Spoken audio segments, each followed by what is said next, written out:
Haya yote tutayabaini kwa kujaribu kuwasiliana na wenzetu wenye mamlaka ya ujenzi wa barabara hii. Hii barabara niliambiwa na mheshimiwa diwani na viongozi wengine kwamba iko chini ya TANROADS, si ndio hivyo eh? Kabisa, ndio sasa hivi. Na Iko chini ya TANROADS sasa hivi. Mwanzoni ilikuwa TARURA.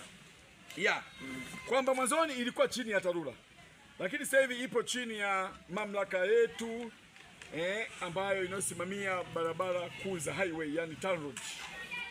Na kwa sababu ni barabara kuu, ndio maana iko chini ya TANROADS. Ina maana kuna mambo makubwa sana ambayo yatakuja kufanyika ya kimaendeleo huku. Ndio maana serikali ikaona kwamba iitoe chini ya TARURA ambayo ni barabara za vijijini, ikaipandisha hadhi kuwa ya TANROADS. Kwa hiyo tutajaribu kwa sana wenzetu wa TANROADS, ambapo mimi binafsi kwa ridhaa yenu, ili kutekeleza maamuzi na maelekezo ya mheshimiwa waziri, nitaenda kuonana na viongozi wa TANROADS siku ya kesho kutwa Jumatatu.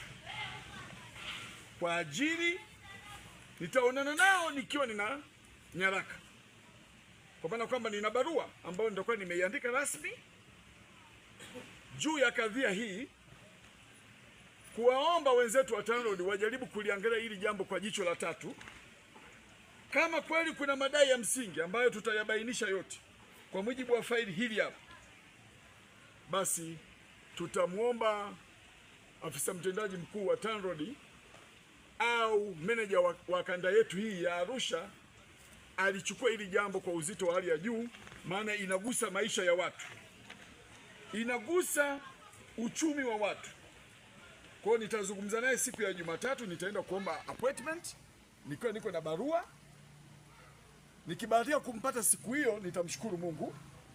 Kama nikisipobahatika kumpata, maana yule ni kiongozi, ana majukumu mengine ambayo ameshapanga kwenye ratiba yake, labda anatembelea barabara mbalimbali za maendeleo huku kwetu na sehemu zingine, basi nadhani nitapewa siku hapo ambapo nitaonana na mheshimiwa, naomba mwambie tuko kwenye kikao, ambapo huyu ni mwandishi wa habari, ambapo tutaonana na viongozi kama hao wa TANROADS kwanza, sababu yeye ndio mwenye dhamana ya hii barabara. Tutakaa naye pale ambapo atakapokuwa amenipangia siku ya kuonana naye. Kama tukibahatika kama siku hiyo, basi tutamshukuru Mungu. Hiyo ni hatua ya kwanza. Kwa nini ninachukua hatua hiyo? Najua wengine wanadhani kila mwanasheria anapofika basi mambo yanaenda mahakamani. Hapana. Kuna mengine yana uwezo wa kumalizika kwenye njia za kiutawala.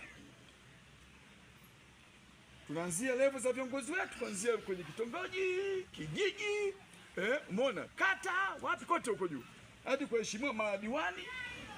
Mzigo umekuwa mkubwa, diwani naye anapeleka kwenye ngazi ya baraza la madiwani, ndio hivyo ngazi za utawala zote hizo.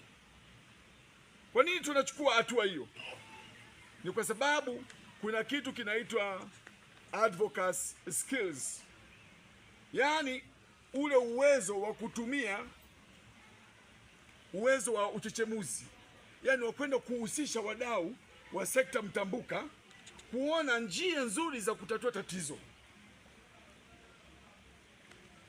Mimi ni muumini wa suluhu, ni muumini wa mapatano, ni muumini wa mazungumzo. Endapo hatua hizo mara nyingi huwa zikishindikana kabisa, basi ndio tunakwenda kwenye hatua ya mwisho, kwenda mahakamani. Faida za kwenda kwenye ngazi za utawala ni nini?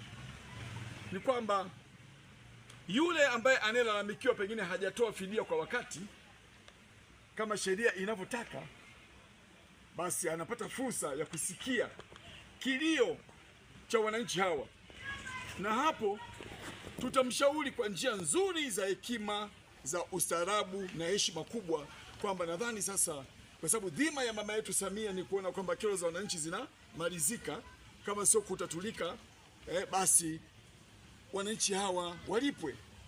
Kwa hiyo na wao katika ngazi yao watajaribu kufanya upembuzi yakinifu, kuona ni yupi ambaye hajalipwa, ni wapi waliolipwa. Baada ya hapo malipo haya lazima yatafanyika mara moja, kwa sababu serikali yetu ni serikali sikivu yenye upendo kwa wananchi, na tumaini ya kwamba mambo yatakuwa yako sawa sawa kabisa. Na kuja kwenye muktadha wa kisheria, hapa ni kwenye ngazi za utawala. Sheria haijawahi kuacha kitu chochote bila ya kukitolea maelekezo na jinsi ya kutatua na jinsi ya kutoa haki.